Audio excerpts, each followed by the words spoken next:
कि मैंने कहा जाने जाना मरीजों जैसा है खाना, मेरी ये दलील तकरीर लगने लगी। मैंने कहा जाने जाना मरीजों जैसा है खाना, मेरी ये दलील तकरीर लगने लगी। घूर कर देखा श्रीमती जी ने हमको तो रायते की कटोरी भी खीर लगने लगी। ओ बेलन को धार कर निकली किचन से तो तरकारी लौकी की पनीर लगने लगी। कि शारीरिक मानसिक आर्थिक परेशानियों से हैरान परेशान हम दोनों पति पत्नी एक पंडित जी के पास गए कि श्रीमान है कोई इन समस्याओं का समाधान। पंडित जी बोले, रे नादान, सूर्य अस्त है, मंगल अमंगलकारी है, बुद्ध की महादशा में गुरु का अंतर है, शुक्र नीच का है, शनि का ढैया है, इसलिए रुक रहा गृहस्थी की गाड़ी का पहिया है, राहु और केतु की वक्र दृष्टि है, इसलिए इन सारी समस्याओं की सृष्टि है।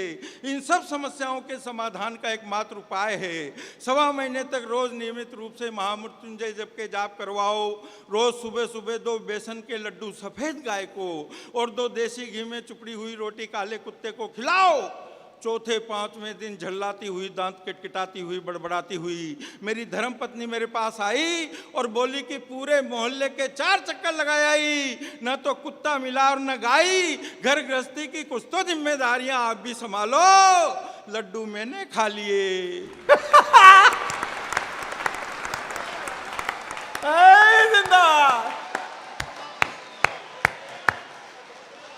भाई वाह वाह, क्या बात है। वाह वाह, क्या श्रोता हैं। पूरे देश में घूमते हैं, लेकिन जो बात कहने के पहले बिना कहे ही समझ जाए, ऐसे श्रोता नहीं देखे। मैं मंच से चाहूंगा मेरे कवि मित्रों से, अनुजों से कि इन श्रोताओं के लिए तालियां बजाएं, आप बजाएं। घर गृहस्थी की कुछ तो जिम्मेदारियां आप भी संभालो।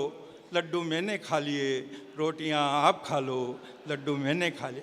पर मेरा विश्वास उठ गया साहब एस्ट्रोलॉजी से। आप याद कीजिए वो फर्स्ट लॉकडाउन, मतलब घर से बाहर निकलना तो दूर, कमरे से बाहर नहीं निकल रहा आदमी, और पति पत्नी भी एक दूसरे कमरे में, साथ नहीं। अब आदमी उन दिनों आप और हम सब कर क्या रहे थे? 2 ही काम थे हमारे पास। खाना तो ऐसे पटकते थे यूं जैसे थाली सरका के। काम 2 ही थे, या तो टीवी देख रहे होते या नेट देख रहे होते। अब एक दिन मैं टीवी देख रहा, एक वो ज्योतिषी जी आ रहे एक चैनल पे और संयोग से मेरी राशि बता रहे। अच्छा। तो मैंने रोक लिया, मैंने कहा देखें। अब वो ज्योतिषी जी कह रहे आज आपकी राशि का 8 ग्रह एक ही घर में आ गए। मैंने कहा यहाँ तो कमरे में एक दूसरे 2-2 नहीं रह पा रहे, 8 कैसे रहेंगे कोरोना में एक घर में? और आपका भाग्य उदय होगा और शाम को ठीक 5:30 बजे आप बहुत ऊंचाई पे जाएंगे। अब मेरे तो टेंशन, मैंने कहा बसें बंद, ट्रेनें बंद, फ्लाइट बंद, खुद की गाड़ी नहीं निकाल सकते, कार की तो छोड़ो, मोटरसाइकिल, अरे मोटरसाइकिल भी छोड़ो, खुद ही नहीं निकल सकते। अब कैसे ऊंचाई पे जाएंगे और कहाँ जाएंगे? मेरे तो बहुत टेंशन, खाना भी नहीं खाया गया। उधर खिड़की में से रोड पे देखा तो 2 ही गाड़ियां घूम रही बस, एक तो पुलिस की और एक वो लाल बत्ती की एम्बुलेंस की। अब उनको देख के और ज्यादा टेंशन। अरे मैंने कहा ये तो बहुत ऊंचाई पे ले जाएंगी।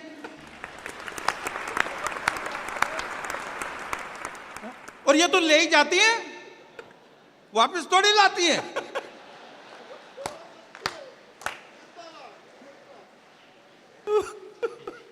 बहुत ज्यादा टेंशन।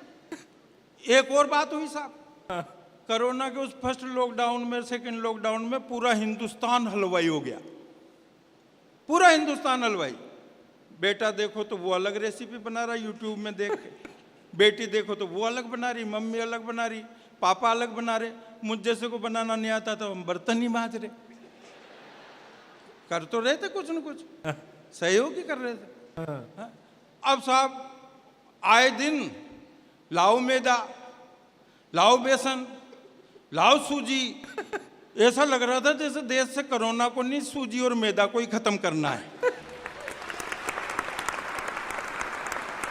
आए दिन, अब एक दिन तो अड़ी गई, बोले पकोड़े बनाने, 8 दिन हो गए, लाओ बेसन। अब कर्फ्यू लग रहा बाहर, मैंने एक किराने वाले दोस्त को फ़ोन किया, मैंने कहा यार बैक डोर से दे दे। तो उसने कहा कि यार ठीक है चल आजा, मैं दुकान खोलता हूँ।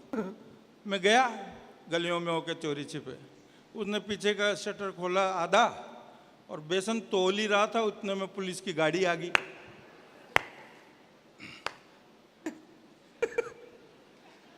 घर पे गया तो बोले लाए बेसन? मैंने कहा बेसन तो नहीं लाया, सूजी लाया हूं।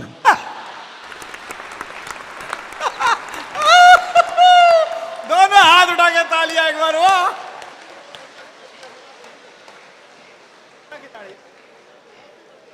ओह, क्या मजा दिया है आज। 8 दिन बाद ही फिर लाओ बेसन, लाओ मैदा, लाओ सूजी, फिर परेशान। फिर मैंने उसको फोन किया, मैंने कहा यार सूजी पड़ी है क्या? वो बोला जिस दिन तू बेसन ले गया था ना उसी दिन से सूजी पड़ी है।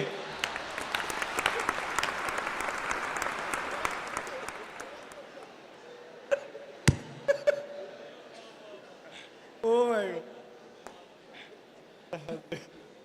रोज नई नई रेसिपियाँ। अच्छा ये फर्स्ट लॉकडाउन तक तो सबने 5-5 रेसिपियाँ मिठाइयाँ सब खाई होगी। सेकंड लॉकडाउन में कुछ, तीसरे लॉकडाउन में तो यूट्यूब में रेसिपियाँ ही खत्म होगी और वही मूंग की दाल और रोटी। अब कहाँ तो वो मालताल खा रहे थे।